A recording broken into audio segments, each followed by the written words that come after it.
안녕하세요. 오늘은 토끼전을 공부하도록 하겠습니다. 자, 토끼전은 고전 소설이고요. 고전 소설들이 가지고 있는 어떤 특징들은 출제 요소가 됩니다. 일단 제가 좀 정리를 해놨는데 인물은 전형적이고 평면적인 인물이 등장해요. 전형적이라는 거는 특별한 어떤 계층을 대표할 수 있는 전형적인 인물이라는 거죠. 개성적인 인물의 반대말이고요. 평면적이라는 거는 소설 속에서 인물이 처음과 끝이 같을 때, 나쁜 놈은 계속 나쁘고 착한 사람은 계속 착한 거, 이런 걸 평면적 인물이라고 하죠. 두 번째 특징은 사건이 가지고 있는 어떤 우연성들입니다. 현대소설은 암시도 있고 복선도 있고 이렇게 막 개연성과 필연성을 주기 위한 여러 가지 장치들을 가지고 있잖아요. 근데 고전은 그렇게 섬세한 플롯이 없어요. 그래서 모든 게 다 그냥 우연적으로 일어나요. 그냥 우연히 왕이 아프고 그냥 우연히 도사가 나타나서 토끼의 간을 먹으면 낫는다 그래서 야 그럼 그 토끼장 가져와라 막 이렇게 다 우연적으로 벌어집니다. 그리고 굉장히 사건이 비현실적이에요. 용왕이 있다는 것도 비현실적이죠. 이거를 다소 어려운 말로 전기적이다라고 이야기를 하죠. 이때 기는요 기이하다라는 뜻이야. 조금 좀 독특한 이야기다. 우리가 홍길동 전 이런 거 할 때 쓰는 전은요, 뭔가 사람이 일대기를 다루는 거를 전이라고 하잖아요. 그럴 때도 우리가 전기적이란 말을 쓰는데 그때는 기록할 기자를 써요. 지금 동음이어예요. 그런데 우리가 비현실적인 이야기를 할 때는 기록할 기자가 아니라 기할 기자를 써서 전기적이다라고 말한다는 거. 이제 기억해 두시고요. 그리고 세 번째 특징은 배경이 굉장히 구체적이지 않다는 겁니다. 뭔가 막연한 시간, 막연한 공간을 배경으로 내용이 진행이 돼요. 그리고 굉장히 비현실적인 배경, 예를 들어 용궁 같은 게 나타나고요. 시점은 항상 전제적 작가 시점입니다. 그리고 고전 소설에서는 반드시 시험에 나오는 바로 서술자의 개입이 있는데요. 사실 엄밀히 말하면 서술자의 개입과 편집자적 논평은 같은 말은 아닙니다. 그런데 많은 선생님들이 그냥 같은 말로 해. 그래서 학교 선생님이 설명하시는 기준을 따라서 문제를 푸는 게 좋은데요. 저는 그래도 뭔가 좀 어렵게 가르치는 느낌으로 어떻게 엄밀히 다른지를 좀 정리를 해놨어요. 서술자의 개입은 굉장히 큰 개념이에요. 비유법 같은 거예요. 편집자적 논평은 그 중에 하나의 디테일한 예인 거죠. 직유법, 은유법 같은 하위 개념이라고 보시면 됩니다. 편집자적 논평이 가장 흔해요. 이건 뭐냐면 서술자가 자기가 마치 편집자라도 되는 듯 지가 지 얘기를 하는 거예요. 주관적으로 지가 지 얘기를 한다고요. 예를 들어서 그런 거야. 흥부가 얼마나 얼마나 착한지 믿을 수 있을 소냐 막 이래요.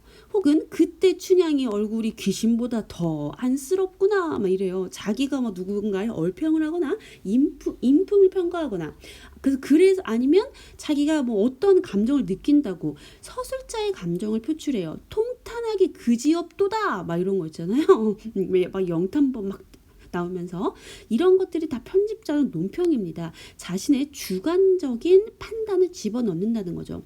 이게 가장 흔한 유형이고, 두 번째는 특히 판소리 소설에서 많이 나오는 내용 중에 하나인데 독자에게 말을 거는 경우가 있어요.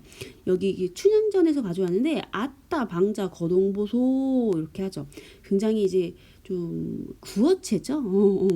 당시 이제 판소리를 하던 사람들의 그런 어떤 구어체적인 표현들이 이 소설로 정착을 된 상황에서도 남아 있었겠죠. 세 번째는 서사의 흐름을 끊는 것도 서술자의 개입이라 그래요. 됐고 막 이런 느낌으로 우리가 각설, 차설 이런 말들이 고전 소설에서 갑자기 나오는데 이런 거 번역하자면 한편 이런 거죠. 즉 장면 전환이 일어날 때 나오는 말이에요. 장면 전환에서 나오는 표현들이죠. 이러한 표현들 사실 외워야죠. 각설, 차설 대부분 공간이 바뀌거나 인물들이 바뀌게 됩니다. 네 번째가 직접적인 개입으로 자기가 뭔가 인물이나 배경을 설명하거나 미래를 예측하는 경우가 있어요. 가장 드문 경우인데 우리가 이제 짤로 많이 알고 있는 것 중에 더 이상의 설명은 생략한다 이런 것들 있잖아요. 이런 게 약간 신소설에 좀 나타나요. 더 이상은 말하지 않고 생략한다 이런 식으로 나오기도 하거든요. 혹은 미래가 안 봐도 뻔할 뭐 뻔하다 뭐 이렇게 얘기하는 것들 있어. 이런 것들이 이제 네 번째, 정말 자기가 직접적으로 갑자기 끼어들어서 썰을 푸는 거. 그런 부분들이 있겠죠. 자, 이런 걸 서술적인 개입이라고 그러고요. 문제에 무조건 나옵니다. 여섯 번째 특징, 순행적입니다. 반대말로 말하면 역순행적이 아니라는 겁니다. 과거 회상으로 돌아가서 뭔가 플롯을 정교하게 꾸밀 만큼의 능력이 없었다고 생각하시면 됩니다. 그래서 이 순행적이란 말은 어려운 말로 일대기적 구성 혹은 추보식 구성이라고 해요. 시간의 흐름에 따라서 이 소설을 전개한다는 뜻이죠. 그냥 다른 한자어들이니까 암기해 두시면 좋을 것 같고요. 마지막 특징은 결말이 정해져 있어요. 그냥 해피엔딩이고 관성징악이라는 거죠. 많이 아는 내용들일 것 같고, 자, 그 다음은 이 토끼전 같은 경우는 전승 과정이 조금 독특해요. 여기 볼까요? 전승 과정이 일단 근원설화로 시작합니다. 이게 무려 삼국유사에 실려 있는 내용이에요. 사실은 토끼가 뭐 김춘추를 상징한다 뭐 이런 거야. 김춘추가 뭐 자기가 뭐 어디 잡혔는데 자기가 뭐 꾀를 부려가지고 도망치고 뭐 이런 얘기예요. 자, 그래서 구토설화 굉장히 짧은 스토리고 소설이라고 하기엔 너무 내용이 짧아요. 그래서 설화라고 하는 거지. 그래서 그러다가 얘가 판소리가 됩니다. 그래서 판소리의 대본 같은 거를 우리가 판소리 사설이라 그러죠. 판소리라는 걸 어떻게 알아볼 수 있냐면 이게 가로 끝나요. 수군가 혹은 토별가라고 불러요. 노래 가짜잖아요. 이게 여러분이 많이 알고 있는 범 내려온다. 그 노래가 바로 이 수군가 안에 들어 있습니다. 거기 그 호랑이랑 동물 친구들이 육지에 다 모여가지고 누가 가장 나이가 많은지 대결을 해요. 그거를 별주부가 지켜보고 있습니다. 그러면서 누가 토끼지? 하고 막 눈을 막 돌리는 그런 장면이 있어요. 자, 그런 판소리 사설까지는 구비문학입니다. 구비문학이 뭐죠? 입에서 입으로 전승되는 거예요. 그러다가 기록이 되기 시작한 게 바로 판소리개 소설입니다. 판소리개 소설은 또 여러 가지 버전이 있어요. 우리가 이거를 이본이라 그래요. 다를 이자를 쓰거든요. 그래서 다른 버전을 이본이라고 하고요. 제목도 달라요. 토끼전, 별주부전, 토생전 이렇게 이름이 다양합니다. 이거는 다 전이 들어갔죠? 약간 박시정 홍길동전처럼. 이 판소리계 소설들은 아무래도 판소리에서 출발했다 보니까 굉장히 구어체적이고 좀 시 같은 느낌, 리듬감이 있어요. 좀 힙합 가사 같아요.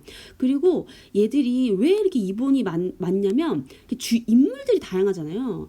이 다양한 인물들이 누가 주인공인지에 따라서 제목도 달라지는 거예요. 토끼전은 토끼가 주인공이고 별주부전은 별주부를 더 긍정적으로 평가하지 않겠습니까?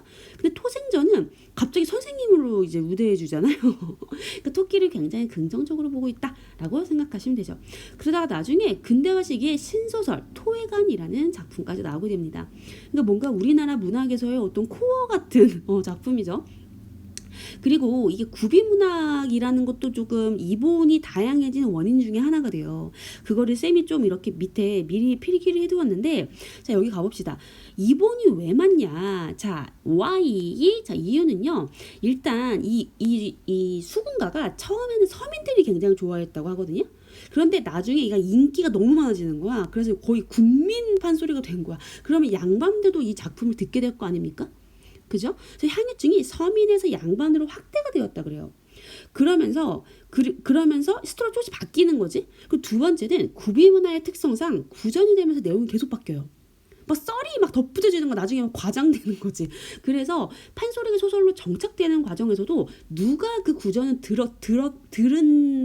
들었는가, 그거를 어떻게 기록했는가에 따라서 스토리가 달라지는 겁니다. 자, 그러면은 이런 특징들이 문학적으로는 어떻게 나타나는가? 자, 이거는 판소리계 소설이 가지고 있는 공통적인 특성 중에 하나예요. 얘는 춘향전에도 적용이 되고 흥부전에도 적용이 되거든요. 좀 괜히 어려운 말은 아닌데 볼까요? 이제 1번 특성이 뭐냐면 주제에 이원하라 그래요. 이원하란 얘기는 이거 두이자거든요. 그러니까 두 개. 그러니까 주제가 두 개 이상이라는 거예요. 보통 소설은 주제가 하나여야 될 거 아니야. 근데 얘는 주제가 두 개 이상이라는 거예요. 왜냐면 자꾸 살이 덧붙여진 거야. 얘가 구비문학이 되면서. 그리고 서민이 듣기 좋은 내용도 들어가야 되고 양반이 듣기 좋은 내용도 들어가야 되고 막 유교 그리고 그 별주부 와이프의 뭐 정절 막 이렇게 온갖 게 다 들어가는 거예요. 토끼의 뭐 어떤 총명함과 용왕의 무능함과 이게 다 합쳐져요. 그래서 주제가 여러 개란 뜻이고요. 어떤 인물을 긍정적으로 보는가에 따라서 다른 결말이 된 것도 주제의 이원화와 크게 관련이 있죠. 그리고 양반이 향유하면서 효나 춤 같은 유교적 질서가 강조되는 방향으로 소설이 조금씩 바뀌어진 거라는 그런 내용이 있습니다. 그래서 막 효, 충 이런 내용들이 나타나는 거죠. 서민들에게는 뭐 충성심이 뭐가 중요하겠어. 양반들이 이 작품을 즐겼기 때문에 니즈를 반영해 준 거죠. 자, 두 번째는 언어의 이중성이라는 특성을 지니게 됩니다. 이런 판소리계 소설들은 사실 서민들이 판소리를 즐겼을 것 같잖아요. 그럼 그냥 막 좀 비속어나 쉬운 말들을 하면 훨씬 재밌잖아요. 우리 막 SNL 같은 거 봐도 막 비속어가 많고 좀 해학적이고 그렇잖아요. 그런데 이런 판소리계 소설들은 한자어가 굉장히 많고요. 중국 고사를 인용하는 경우가 많아요. 이거를 우리는 지배층의 언어가 반영되었다라고 표현을 합니다. 그러면 판소리계 소설은 서민의 언어, 즉 구어체, 비속적, 해학적이고 과장, 나열적인 표현들에 더불어서 지배층이 즐겼던 한자어나 중국 고사가 이제 덧입혀지게 되는 거예요. 그래서 실제로 아마 그 어디에서 공연을 하는지에 따라서 좀 다른 언어를 썼을 것 같기도 해요. 판소리를 할 때 마당극으로 공연을 하면 좀 서민들의 언어를 많이 쓰고 조금 양반잔치에 가서 공연을 하게 된다면 좀 더 어려운 한자어를 많이 썼겠죠. 괜찮을까요? 자, 이거를 주제 이원화, 언어의 이중성이라 그러고요. 단순히 토끼전에만 적용되는 이야기가 아니라 다른 모든 판소리계 소설에 적용될 수 있는 어떤 문학적인 특징입니다. 자, 다음으로 이 작품은 이제 전체가 실려있지 않잖아, 교과서에. 그래서 이 공간이 이렇게 4번을 이동하거든요. 자, 이제 오프닝에서는 수궁이에요. 그래서 누가 가져올래? 내가 아파 하면서 막 왕이 막 애들 막 그 줄 세워가지고 누가 왕 가져올래? 막 이렇게 시작을 해요. 그러다가 뭐 좀 이게 큰 벼슬도 아니었던 별주부가 승진을 해보려고 되게 충성심을 뽐내면서 이제 뽑혀서 육지로 갑니다. 이때 여기서는 육지에서는 별주부 vs 토끼 이 얘네들끼리 갈등을 하는 거예요. 근데 누구 말대로 됐어? 별주부가 이겼어요. 별주부가 이겨서 갈등이 해소되고 수궁으로 이동합니다. 별주부의 소원대로 토끼를 유인을 하죠. 토끼도 막 이제 이것저것 막 여자도 준다고 그러고 막 돈도 준다고 그러고 벼슬도 준다고 하니까 되게 그런 허영심이 많은 친구니까 막 유혹에 넘어가서 수궁으로 갑니다. 수궁으로 가서는 이제 용왕이랑 토끼랑 갈등이 시작해요. 여기서는 또 토끼가 결국 용왕을 속이잖아요. 그럼 토끼가 이겨. 그러다가 이제 용왕 육지에 가서 간을 가져오라 그러죠. 그럼 가면 또 별주부랑 토끼랑 싸우게 돼요. 갈등 구조가 계속 바뀐다는 거죠. 그러니까 토끼는 고난이 끝나지 않아. 다행히 여기서 토끼가 이겨요. 그래서 이 소설은 육지에서 끝이 납니다. 근데 끝이 나는 내용은 여러 개거든요. 어떻게 여러 개인지는 제가 이제부터 다시 또 설명을 드리도록 하겠습니다. 자, 이제 작품으로 가볼까요? Yes. 자, 토끼전. 아픔 줄거리. 남의 용왕이 병에 걸렸는데 토끼의 간이 약이 된다고 하여 별주부가 토끼를 찾으러 육지로 간다. 이게 뭐 이번에 따라서 북해 용왕, 남해 용왕, 동해 용왕 막 난리도 아니에요. 근데 우리 교과서는 남해 용왕이고요. 병에 걸린 원인은 뭐 이번에 따라서 조금 안 나와 있는 부분도 있는데 그 주색 잡기 때문에 병에 걸렸다고 하거든요. 주색 잡기는 술 먹고 여자 밝히고 뭐 도박하고 나쁜 짓 하는 거예요. 그래서 나쁜 짓 하다가 1800년 정도 산 아주 오래 살았죠, 용왕이. 너무 비현실적이야. 살 만큼 다 살았어. 근데 병에 걸린 거야, 우연히. 근데 우연히 도사가 나타나가지고 토끼의 간이 약이다. 이거 아니면 답이 없다. 이래가지고 얘가 이제 토끼 간이 필요하게 하게 된 거죠. 근데 그때 막 용왕이 울기만 해요. 그래서 왜 용왕이 울기만 하냐면 우리가 흔히 고전 소설에서 어떤 힘을 가지고 있는 권력자의 무능력함을 풍자할 때 그 인물이 울기만 합니다. 그래서 이 울기만 하는 거는 양반전에도 나타나요. 막 가난해서 먹고 살기 어려우니까 양반이 맨날 울기만 하거든요. 옆에서 막 와이프가 승질 부려요. 아, 나가서 뭐 일이라도 해라 막 진짜 막 이렇게, 그치? 그래서 이런 고전 소설에서 어떤 인물이 울기만 할 때 이런 간접적 제시를 우리가 눈치를 채줘야 된다. 무능력함을 풍자하고 있는 거다. 오케이? 자, 그래서 별주부가 높은 벼슬을 주겠다는 말로 토끼를 꿰어서 그 감언인설을 해서 수궁으로 데리고 온 상황이에요. 그 별주부라는 것도 자라별자를 쓰는 거고요. 주부는 조선시대에 문서를 관리하던 어떤 직함의 이름이에요. 그러니까 이게 작품이 뭐 배경이 뭐 조선이라고 명확하게 나오지는 않지만 벼슬을 통해서 이 소설이 배경이 좀 조선시대구나 이거를 추측할 수 있습니다. 자, 이제 용왕이 토끼를 만났습니다. 토끼를 보고서 이제 정신을 왈칵 솟았어요. 왜? 이거는 이제 간접적 제시잖아. 간접적 제시인데 이런 걸 파악하려면 용왕의 욕망을 생각해야 돼. 용왕은 뭐를 원하죠? 토끼의 간을 먹고 병이 낫고 싶어요. 그럼 토끼가 나타날 때 왜 정신을 왈칵 솟았겠어요? 간을 먹을 수 있기 때문에. 그러면 병이 나을 수 있을 거 아니야. 그래서 얘가 지금 기분이 이제 정신이 막 솟는 거예요. 그때 용왕이 창문을 열어서 토끼에게 분부를 내렸다. 이제부터 얘가 완전 막 개소리를 해요. 저희는 과인은 나란 뜻이죠. 제 1인칭 대명사예요. 나를 조금 낮추어 표현하는 거야. 그때 겸손하게 표현하는 건데 이걸 우리가 뭐 어려운 말로 겸양적 표현이라 그러죠. 겸양적 표현은 겸손한 표현이란 뜻이에요. 작년 고3 구모에도 나왔어요. 겸양적. 자, 내가 이 남해를 지켜왔다. 또 인간에게는 비를 주고 바다의 생물에게는 은혜를 베풀 열심히 살아왔다. 자기 착한 일 엄청 많이 했다고 잘난 척하네요. 그러다가 우연히 병을 얻게 돼요. 바로 고전소설의 우연성이 드러나는 부분이네요.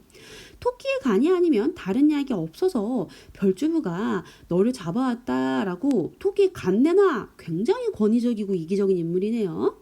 그러니까 이게 당시의 배경을 말해주고 있는 거야. 그러니까 왕이라는 게 있었고 유교적 질서가 있었다는 거죠. 충성심, 또 왕이 존재하니까 이런 왕정 국가죠. 그 지배층이 지 마음대로 이렇게 이기적으로 횡포를 부리고 있었던 거야. 조선시대에. 우리는 역사를 좀 배워서 알고 있죠. 조선 후기가 좀 난리도 아니었어. 다 그냥 갑질하고. 그런 시대적 배경이 반영이 됐겠죠. 그래서 너의 간을 먹고 내가 병이 나으면 너희가 너의 공을 어떻게 잇겠냐라고 하면서 우리 용궁 최고 건축물인 기린강 능은대에 너의 이름을 새겨주마. 그게 아니면 네가 원하는 거를 다 이루어주마. 그러니까 얘의 지금 말하기 전략을 보면 우리가 참 고전 소설에서는 말하기 전략이 정말 출제가 많이 돼요. 근데 말하기 전략이 정말 얼척없지 않습니까? 죽으면 뭔 소용이야? 그 이름이 그 명예의 전당에 이름 박아주는 게 그러니까 이제 뭐 통하겠어? 안 통하지. 그래서 목숨을 바쳐 명분을 이루는 것도 의미 있는 삶이 아니겠냐. 서러워하지 말고 칼을 받아라. 그래서 용왕의 청천벽력 같은 분부를 받은 토끼는 아무 말도 못하다가 고개를 들어서 눈물만 뚝뚝 흘리기 시작합니다. 자, 토끼는 지금 어떤 상황이에요? 지금 도망갈 데가 없어. 큰일 났어. 지금 죽게 생겼어. 이럴 때 우리가 고사성어로 사면초가 진퇴양난, 진퇴유곡, 고림무엄 이렇게 이야기를 하죠.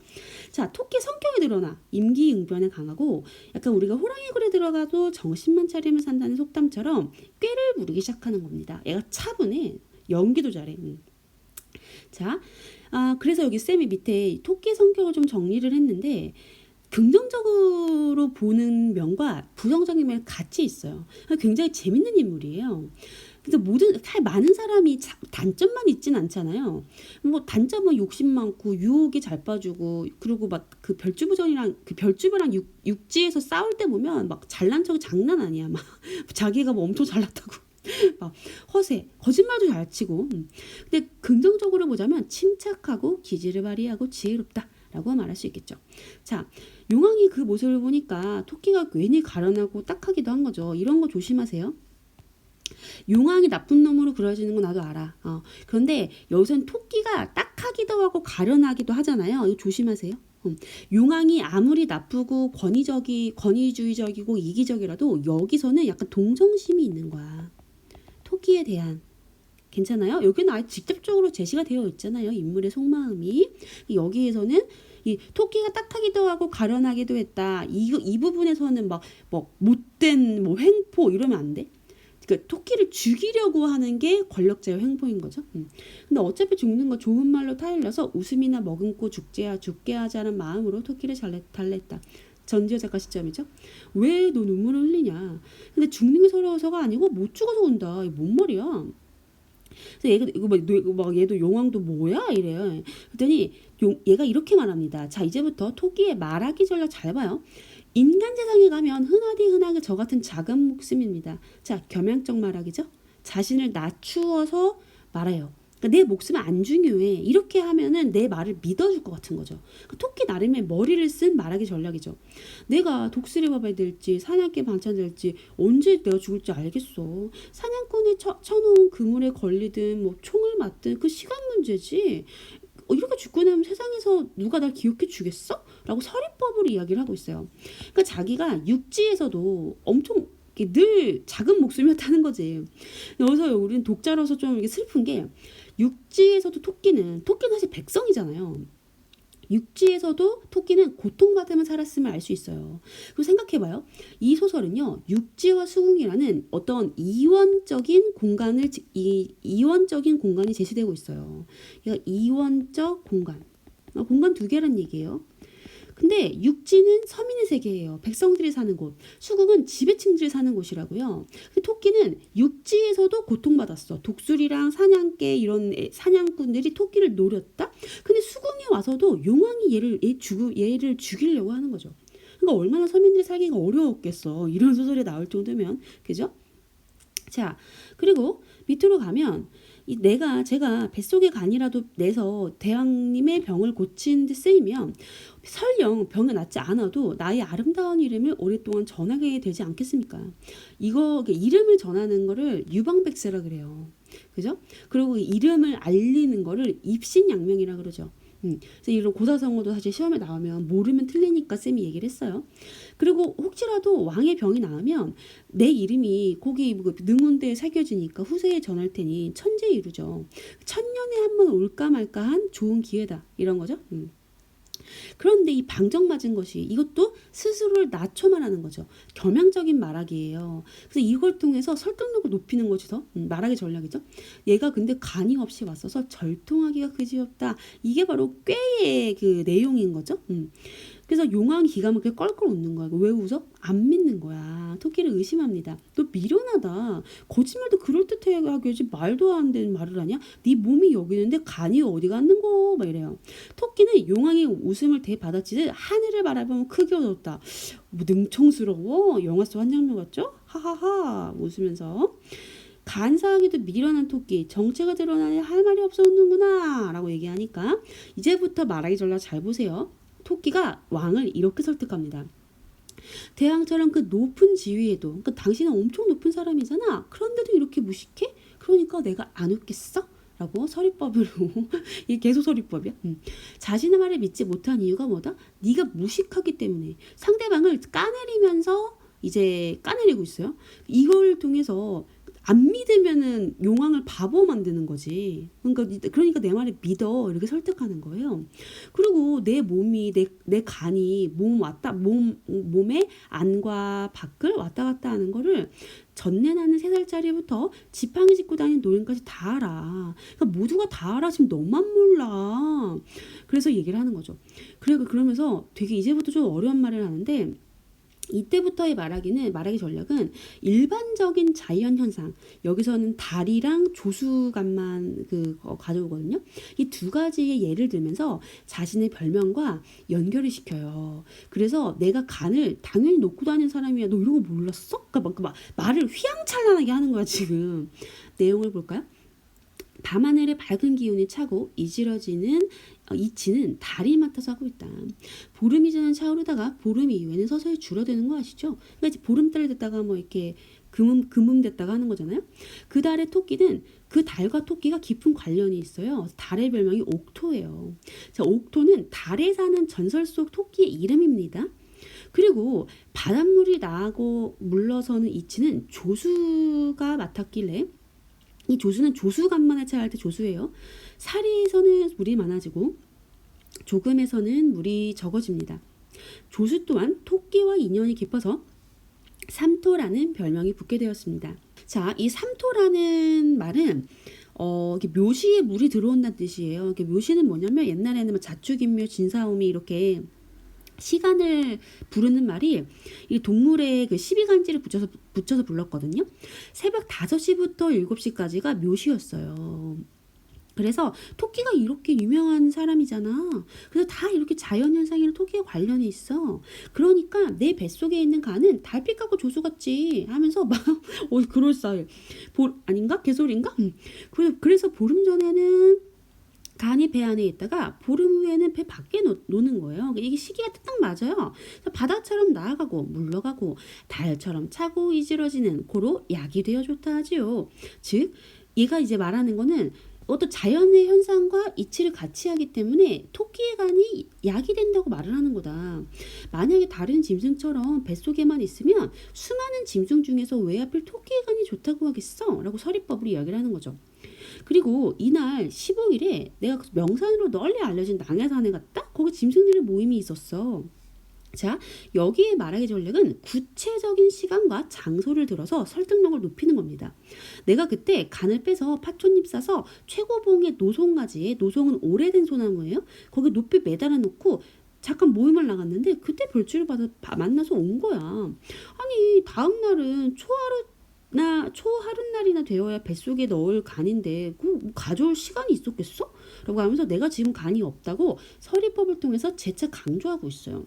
그러니까 용왕이 태도가 변화합니다. 갑자기 이치가 그럴듯한 거야. 넘어갔어. 그래가지고 이럴 줄 알았으면은 토끼의 간이 약이라고 말해준 도사한테 자세히 물어볼 걸이라고 후회를 했다. 자, 중략부면 줄거리가 지나가는데 용왕이 갑자기 막 토끼한테 막 토선생 막 이래요. 토선생 이러면서 갑자기 막 얘를 높여준단 말이야. 그래서 완전히 호칭을 통해서 뭔가 인물에 대한 태도가 달라짐이 드러나거든요. 토끼의 몸을 검사해요. 그래서 토끼가 얘기하거든요. 저 똥구멍 있는 거 보이시죠? 여기로 간이 나와요. 라고 말하고 내가 간은 입으로 넣거든? 근데 나올 땐 똥구멍으로 나와요. 막 이런 막 해학적인 소리를 해요. 근데 막 그런가? 하고 막 용왕이 넘어가요. 근데 그때 충신은 자가사리가 토끼가 원래 좀 간사한 걸로 유명하다. 정말 믿지 말라. 근데 용왕 듣지도 않아요. 그러니까 원래 간언을 하면 왕이 안 들어요. 지 듣고 싶은 말만 듣지. 이게 바로 용왕의 어리석음과 어떤 간언을 무시하는 어떤 권력층을 풍자하고 있는 부분이 되겠죠. 심지어 그냥 보내주지도 않아. 너무 고맙다고 토끼에게 잔치를 열어줘요. 그리고 나서 별주부랑 같이 육지로 나가게 됩니다. 자, 이제부터 공간이 이동하거든요. 자, 그럭저럭 문답 아닌 문답을 하며 토끼와 별주부는 넓고 너른 푸른 바다를 다 지나고 바닷가 기슭에 도착했다. 공간 이동, 육지 도착. 근데 아직까지는 어디야? 바닷가 기슭이에요. 물이랑 가까움. 자, 토끼가 앞에 서고 별주부가 뒤를 바삐 따라갔어요. 토끼가 이제 완전 화가 나가지고 분해가지고 별주부 내 이놈 너 날 속였냐? 라고 꾸짖고 싶은데 아직은 때가 아니라 묵묵히 걸어갔다. 굉장히 총명하고 영악하죠. 자신에게 유리한 육지로 일단 더 이동을 하는 거야. 그 다음에 안주 뚝까 펴려고. 자, 괜히 건드려봤자 저 단단한 자라의 주둥이로 나의 팔을 꽉 물고서 도로 물에 들어가면 어쩌가 싶어서 꾹 참았던 것이다. 똑똑해요. 자, 토끼는 바닷물빛이 보이지 않을 정도로 한참을 훌쩍 가서야 바위에 높이 앉아 별주부에게 호령을 합니다. 시간이 흘렀어. 아주 용의주도한 토끼. 잘 기다렸다. 이놈 자라야. 갑자기 호칭 이놈이 바뀐 이놈이네. 너 내가 진짜 죽여도 괘씸해. 아깝지 않을 정도로 괘씸해. 만일에 내 말재주가 네 용왕처럼 미련했더라면 야 진짜 이제 남의 왕도 막 가요. 아까운 이 내 목숨이 수중 원혼이 되었겠구나. 또 잘난 척이죠. 예책에는 짐승 밀어나기가 물고기와 같다 했는데 말하기 전략 고서를 활용 혹은 고서를 인용하여서 별주부의 미련함을 질책하고 힐난하고 있어요. 너희 물고기들이 미련하기는 우리 털 있는 짐승보다 더하구나 라고 와 엄청 까요. 오장에 붙어있는 간을 어떻게 넣고 빼고 할 수 있느냐 거짓말임이 여기서 밝혀지죠. 네 소행을 생각하면 산속으로 잡아다가 푹 삶아서 백소주 안족하면 얘 소주 좋아하나 봐. 잔치를 버리고 싶은 마음이 간절하구나. 해학적이네요. 똥구멍으로 간을 뺀다는 것부터 해악적이었어. 그러나 임금을 위하는 마음, 그 충성심은 인정한다. 그죠? 이런 게 출제가 많이 돼. 예. 충성심도 인정하지 않는다. 이러면 안 돼요. 글을 잘 읽으세요.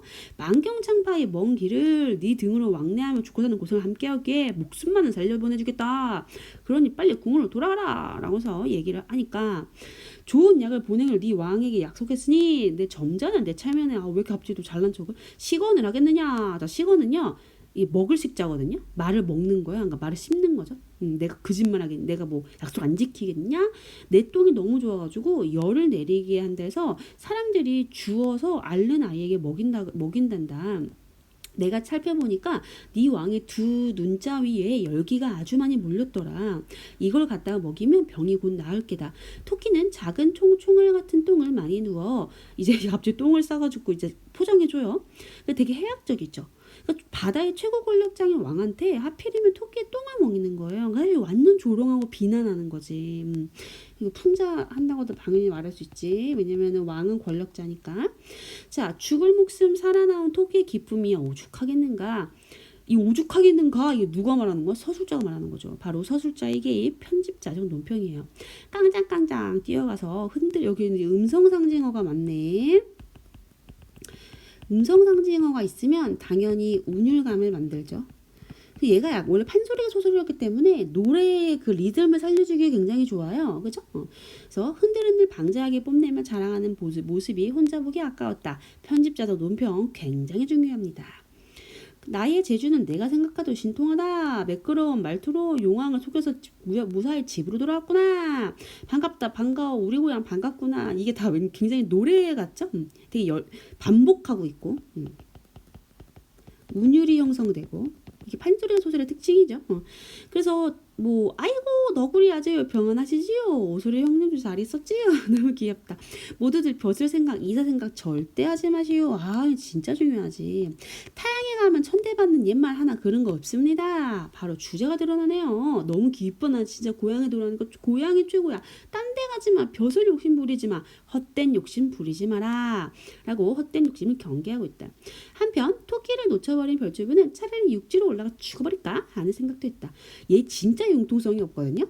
얘가 또 별주부의 단점이에요. 장점은 충성심이 있지만 하지만 처자식과 늙으신 어머니가 마음에 걸려서 무거운 발걸음을 옮겨 수궁으로 돌아갔다. 수궁으로 돌아갔는데 토끼가 그 똥 줬잖아요. 진짜 이걸 고쳤어. 그래서 용왕의 병에 나와서 해피엔딩이야. 그토록 원하는 충신이 돼요. 어머니와 아내, 자식 모두 평안한 여생을 누렸다. 해피엔딩이고요. 또 토끼는 신선을 따라 달나라로 올라가서 지금까지 절구에다가 약을 찌으며 살아가고 있다. 바로 달에 토끼가 살고 있다. 더 옛사람들의 생각이 반영된 내용이라고 보시면 되겠네요. 자라난 토끼가 같은 미물이지만 깊은 충성심으로 날렵한 지혜로나 사람보다 할 수 없다. 그러니 사람의 이름으로 토끼나 자라만 못하면 얼마나 창피한 노릇인가. 또 편집자적 논평이거든요. 편집자적 논평이 여기 이렇게 교훈을 전달할 때 굉장히 많이 드러나요. 교훈 전달. 여기는 교훈을 전달하는 그 목적을 이루기 위해서 편집자적 논평이 나오네요. 자, 편집자적 논평 2번 나왔어요. 교과서에 굉장히 중요합니다. 자, 그러면 여기서 그 별주부의 답답한 단점도 드러났죠? 융통성이 없다는 거. 근데 이게 이분이 많다 했잖아요. 쌤이 다른 그 얘기를 좀 해줄게요. 여기 보면 다른 결말을 보면 별주부가 자살하는 내용도 있거든요. 근데 이때는 별주부 자살하면 약이 없잖아요. 근데 별주부도 이제 융통성 없게 죽었지. 그래서 그때 용왕이 뉘우쳐요. 아, 내가 왜 이렇게 욕심 부려가지고 막 뭐 이렇게 그 토끼도 놓치고 주부도 죽고 해가지고 자기가 세자에게 왕위를 넘겨요. 그리고 자긴 죽어. 근데 죽었을 때가 뭐 1800살이었대요. 이런 걸 보면 당시에 능력 없는 왕은 좀 이제 물러가고 그냥 세자가 물러서기를 어떤 권력 교체를 향한 좀 소망 이런 게 당시 사람들이 있지 않았나 싶어요. 두 번째 결말은 별주부는 너무 실패가 죄스러운 거예요. 그래서 강가로 도망을 쳐요. 그러니까 바다에서 멀리 간 거죠. 그래서 오늘날까지도 자라가 민물에 살거든요. 그게 바로 그때 얘가 그 바다에서 멀리 떠나서 민물에서 살기 시작하기 때문이다. 굉장히 설화적인 전설의 고향처럼 끝나는 그런 민담같이 끝나는 내용이 또 있어요. 믿거나 말거나. 세 번째는 별주부가 유서를 쓰고 다 죽으려고 그랬어. 근데 죽으려고 하던 찰나에 우연히 뾰로로 이렇게 호련히 산신령이 나타나서 너 너무 충신이다. 내가 너무 감동받아가지고 내가 또 약을 줄게. 가서 용왕 살려라. 그래서 수국을 돌아와서 왕을 살려요. 그럼 여기서 모두가 해피엔딩이네? 이런 것들도 있어요. 그러니까 내용이 엄청 달라지는 거죠. 그러니까 별주부가 죽은 게 너무 아쉬웠던 누군가가 결말을 새로 만들었던 것 같아요. 자, 마지막으로 핵심 정리만 한번 보고 마무리하겠습니다. 갈래 고전소설, 반소리개소설, 우화소설. 우화소설 얘기를 안 했네. 우화는 이솝우화 같은 거죠. 동물들이 주인공의 소설이에요. 괜찮지? 왜냐면 직접 가면은 혼나잖아. 잡혀가잖아. 철컹철컹 조선시대에. 그래서 좀 돌려가야 돼요. 그래서 우화소설은 돌려 말하는 거야. 그죠? 돌려 말한다는 거는 우회적으로 말한다는 거죠. 혹은 간접적으로. 왜냐하면 풍자 역시 간접적인 거잖아. 즉 직설적이라 그러면 안 되지. 직설적으로 소설을 쓰려면 용왕 나쁜 놈, 권력차의 횡포 이렇게 써야 되잖아요. 돌려서 우회적으로 간접적으로 풍자의 형식으로 이제 그 소설을 쓴 거죠. 우화 소설이에요. 그러니까 의인화가 된 거죠. 그러니까 이제 이게 다 그냥 동물들 얘기가 아니란 얘기죠. 인간 사회를 풍자하기 위해 쓴 거죠. 성격, 해학적, 풍자적, 우화적, 교훈적. 제재, 용왕의 병이고요. 토끼의 간. 주제, 이거는 인물 따라서 진짜 주제가 다양해. 그래서 내가 이거 아까 앞에서 주제 이원화 얘기했잖아요. 토끼의 입장에서 본다면 헛된 욕심의 경계와 위기를 극복하는 지혜가 주제일 거고, 용왕 입장에서 본다면 너무 이기적이고 막 백성을 희생시키는 지배층 비판이 주제가 될 거고, 그 다음은 우직한 충성심을 강조하지만 상황에 따른 융통성이 없어도 안 된다는 거. 너무 맹목적인 충성만 하면 안 된다는 걸 교훈으로 주는 게 또 별주부의 입장이겠죠. 이렇게 세 가지 측면에서 주제가 있다라고 보시면 되고요. 잘 나누셔야 돼요. 특징, 우화적 기법으로 인간 사회를 풍자했다. 그리고 창작 당시 시대 사회적 배경을 바탕으로 민중의 비판 의식이 드러난다. 우리 앞에서는 그 들꽃 그거는 이제 한국 전쟁을 배경으로 했으니까 마찬가지로 이 조선 후기의 시대상도 이 토끼전에 반영이 많이 됐다는 거죠. 그리고 인물의 위기나 극복이 반복되어 긴장감을 유발해요. 아까 쌤이 수궁에서 육지로, 육지에서 수궁으로, 수궁에서 육지로 여러 번이 공간이 바뀌면서 계속 새로운 인물 사이의 갈등이 만들어진다고 하잖아요. 토끼가 그 위기를 다 이렇게 도장 끼듯이 여러 번 이제 총명하게 극복을 하죠. 그리고 다양한 이본이 존재한다는 것도 독특한 특징 중에 하나입니다. 자, 이렇게 토끼전에 대해서 설명을 드렸습니다. 복습 잘 해오세요.